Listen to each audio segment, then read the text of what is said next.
This audio is best experienced with headphones.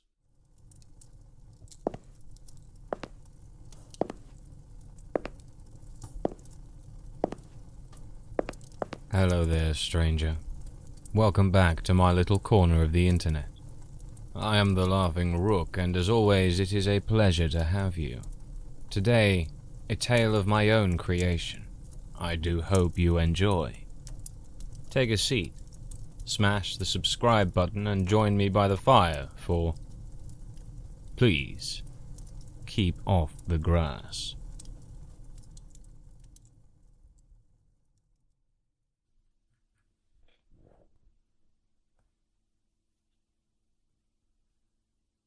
Taking a different route home last month almost cost me my life.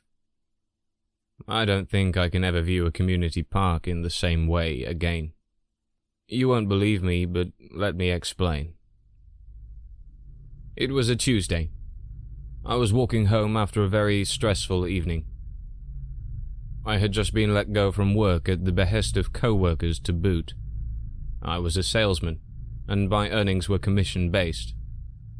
I'd found a week earlier a list of potential clients I'd made had gone missing.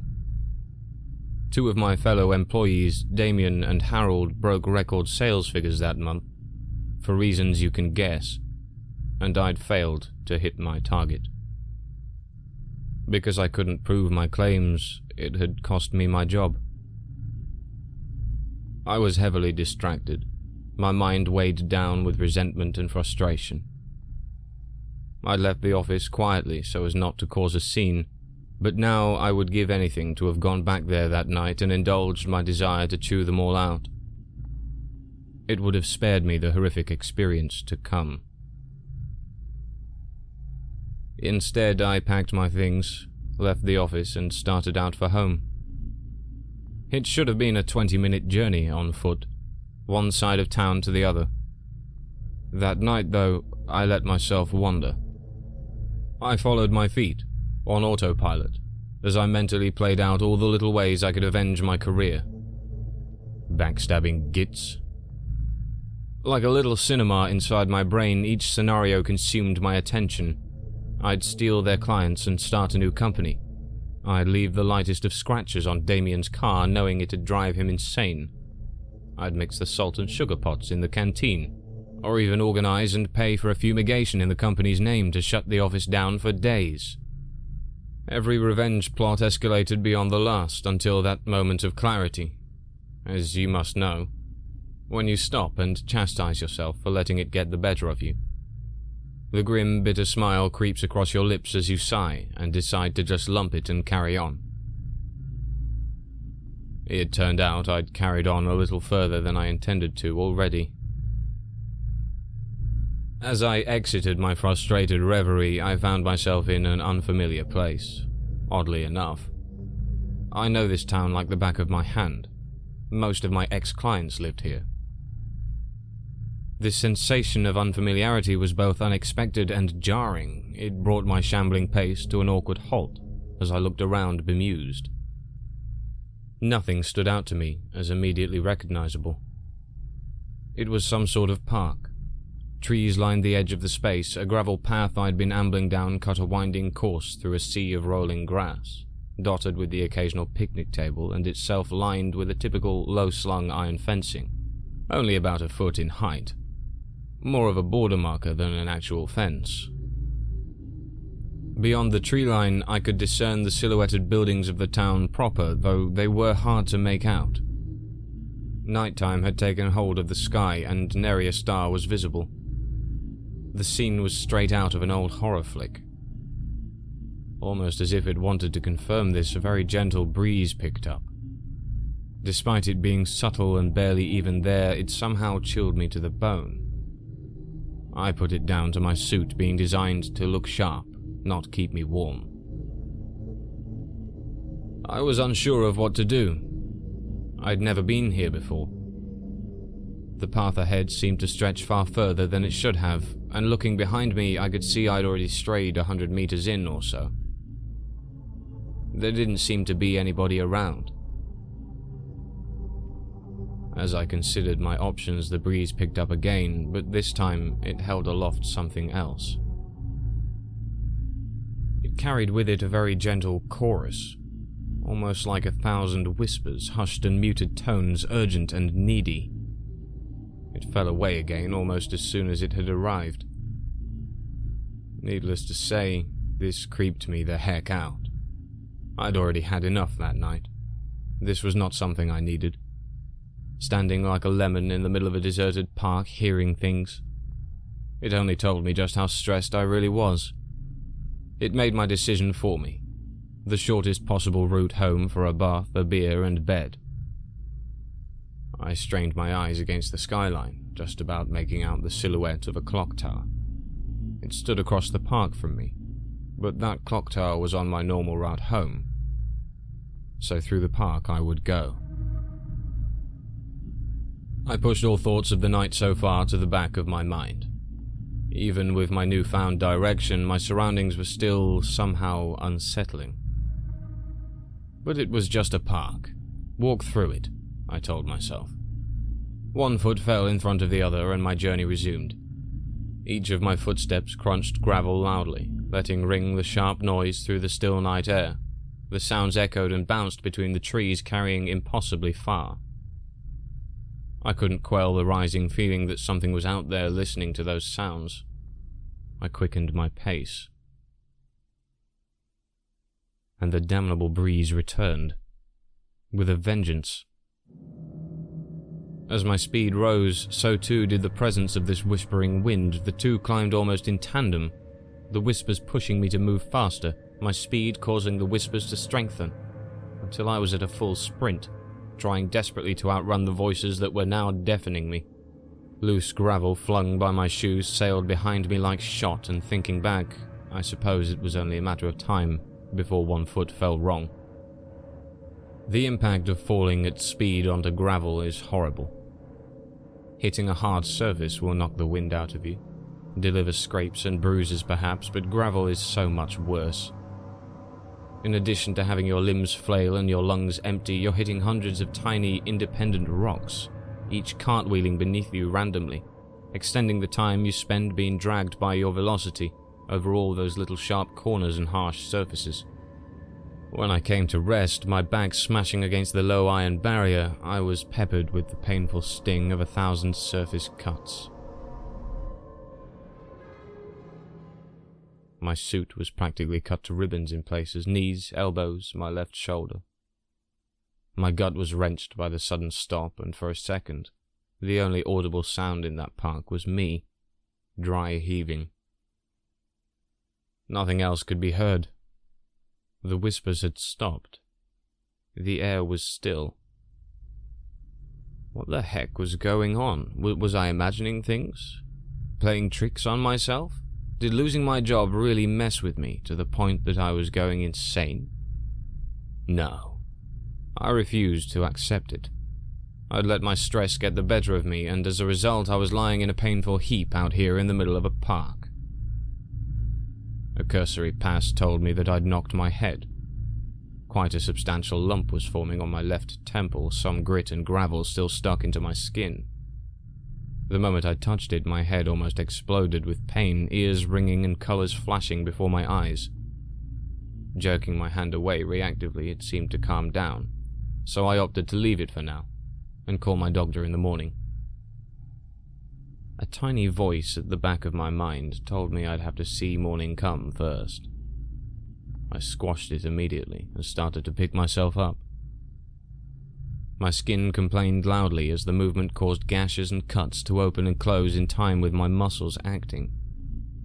Nothing seemed broken, at least. Small mercy.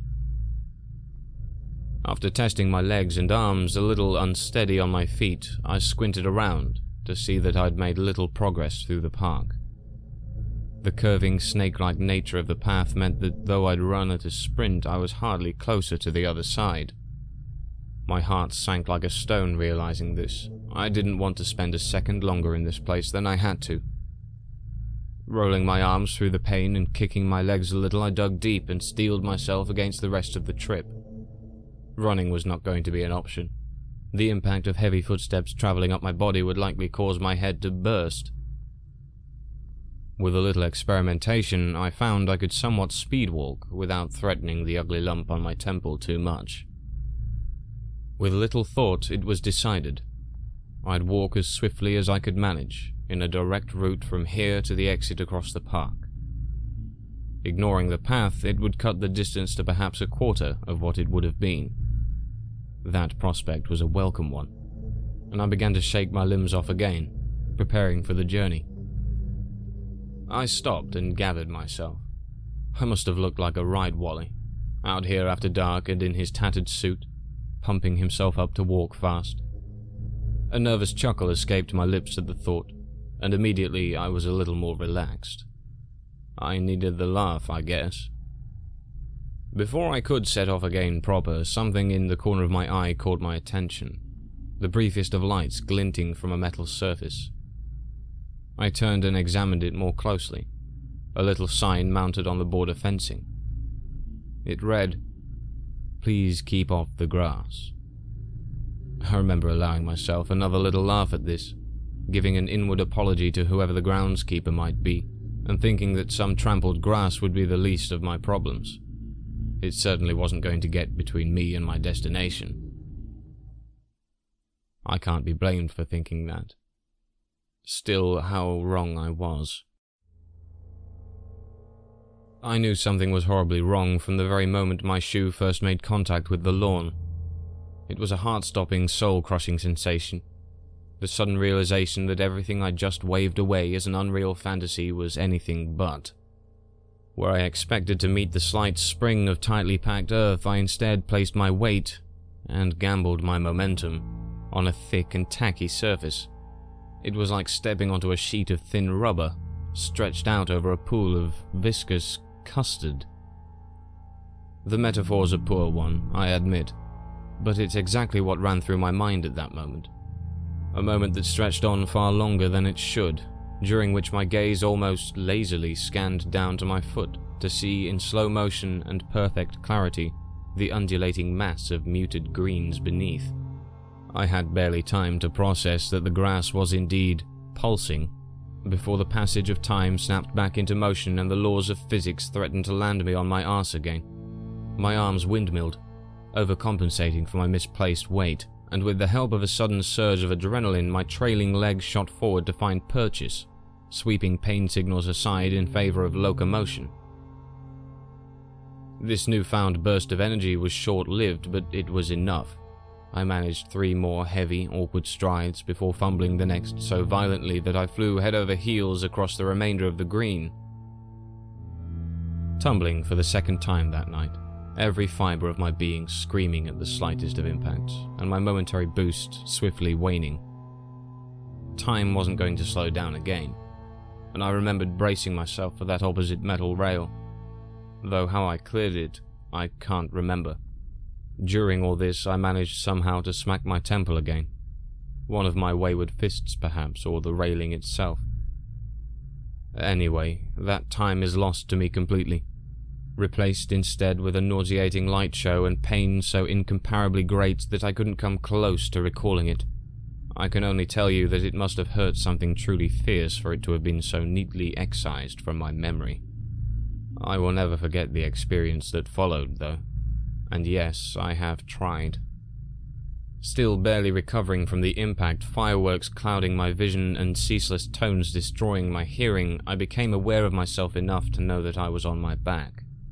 Scrambling for purchase, my palms found only gravel, failing to find enough solidity to raise myself to a sitting position. I gave up against the overstimulation, laying there for a few seconds, waiting for my senses to return to me. As the deafening sound subsided, they were immediately replaced with something that caused every hair on my body to stand up involuntarily. The whispers had returned. A wave of stifling noise, a susurration that refused to give ground to even my reflexive shouts and wails. I'm sure I was screaming, cursing, begging, but the sound was overwhelmed, drowning in the sea of murmurs. I just wanted this nightmare to end. Things couldn't possibly get any worse. And yet, I couldn't focus. My eyes still suffered their after images, a wild rave scene condensed into and pressed against my field of view. All I could hear was voices. Impossible voices with no source or explanation. My body refused to move, having finally used the last of its strength in my hopeless attempts to sit up. And the smell. It was potent. I remember it clearly. It replaced the sharp and clean edge of the night air with such ferocious speed. Freshly cut grass, but warmer, thicker. Underlying notes of peat and dirt. It invaded my nostrils, causing me to retch against my will. If I'd been prone to hay fever, I'm positive that smell would have knocked me out, but no, I was forced to bear it. It grew thicker and thicker to the point at which I must have been gasping for air, lungs straining to sift something breathable from helpings of suffocating, tangible warmth. It tasted like the end for me. Every one of my senses seemed smothered in some fashion. The pain, the sound, the sight, the smell, and the taste. But through it all, something was nagging me. It wasn't long before I discovered what that was. Hidden by its blanket of alternating pain and numbness, my left leg. It was raising up from the ground. A slow, creeping pressure had encircled my ankle, insidious and subtle, until it had grown past the pain signal it hid behind and became my sole focus. My mind struggled to make sense of it. Nobody else was out here with me. That didn't feel like the grip of a hand. It was more like a rope, a snake. Tightening, securing, tugging. There was nothing I could do. I could barely flex my own fingers, let alone crane my neck and try to view whatever had ensnared me. Awash with sensory overload, floating alone in a private lake of alarm bells and terror, I clung to the feeling like it was a lifeline. It was insistent, methodical, and immutable. Every little tug slightly more powerful than the last, as though it were trying to figure out the minimal effort required to move my defeated body. I'd honed in on the mystery grip so acutely that when my sight returned to me, I failed to notice for several seconds.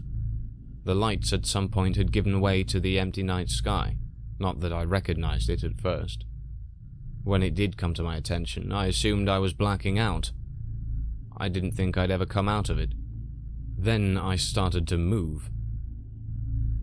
Whatever had grabbed me had finally discovered just how much force it needed to apply. It was a wake-up call. I didn't think, I didn't plan, I didn't try, I didn't intentionally do anything.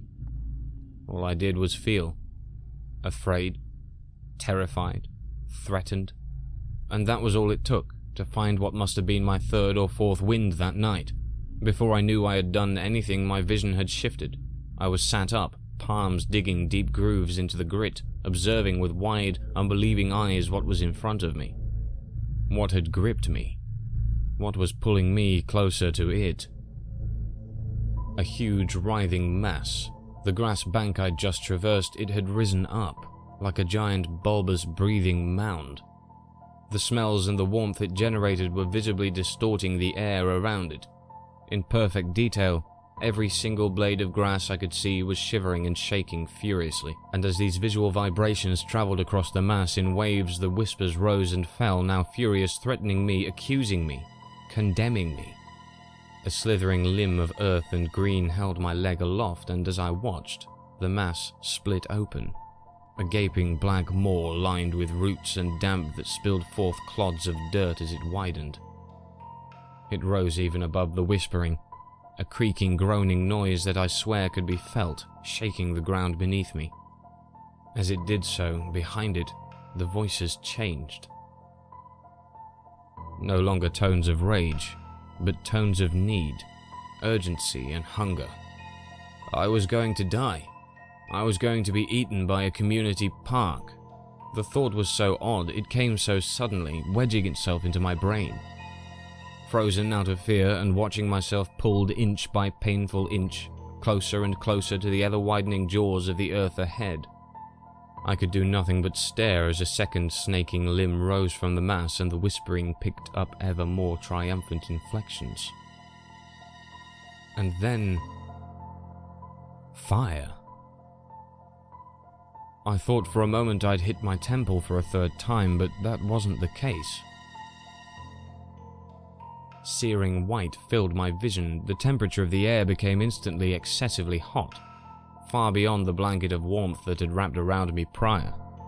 A violent draft blew over me, instantly cooling everything, before settling into a steady hot wind, carrying with it the scent of my clothes and hairs being singed. My left leg cried in pain. It had been roughly dropped back onto the gravel. As my eyes adjusted to the sudden change in brightness, I could discern pillars of fire to my front, dangerously close, and dancing around my would-be predator. It shuddered and shook, its voices reaching a fever pitch, a frustrated cacophony becoming like 1,000 wails of anguish, before falling apart, scattered to the crackings and poppings of flame. With an almost sullen motion, the heap sank back into the earth, one of its tendril limbs slapping the gravel before following in retreat. All that remained was singed grass and scorched earth, lit up by the weak, flickering light of embers scattered around the site. My arms gave out and I collapsed onto my back to see a figure standing over me. It was a man, his features rugged and radiating bemusement. You know, there is a sign. His words went unanswered. I stared up at him, still trying to comprehend what had just happened. Don't know why I bother. Should have let it eat you. His unflinching eyes roamed the surrounding area for a second before snapping back to mine. Dumbass. The apparent normalcy of this for him was deeply unsettling to me. I wanted to ask him his name, thank him for saving me, and 100 other things besides. I didn't have the breath to speak, though, and my silence was sustained. How'd you get in anyway? You're not from around here. He prodded my shoulder with a solid boot. Cat got your tongue? I winced at the contact, as it sent a wave of discomfort throughout my arm and chest. He sighed heavily. Can't let you stay here, anyway. Time to go. The stranger crouched over me, and with barely any effort I was rolled onto my left side. I caught a brief glimpse of a small fuel tank and a nozzle placed on the ground beside me, before the rolling motion saw my temple come to rest against jagged rock once more. This time I did black out. When I came to, I was in a hospital bed, a quiet ward. After a brief self-examination, I found I'd been treated, my wounds dressed, and the lump on my temple safely tucked away beneath a thick layer of bandage. I immediately buzzed for a nurse and subsequently summoned the doctor attending, plaguing him with questions, none of which he could answer to my satisfaction. The doctor told me that I'd suffered a concussion, the likes of which he'd never seen. I'd been found slumped over in an alley across town. No mention of the stranger, no mention of the park. Naturally, nobody believed my story. Not the staff at the hospital, not the police, not my family, or, well, anyone. I spent a week scouring the streets, trying to retrace my steps and find that park, to no avail. It may as well never have existed. But it's also fresh in my memory. It can't possibly have all been just a knock to the head, a dream. If it was so vivid. You believe me, right? It can't just be me. You believe me.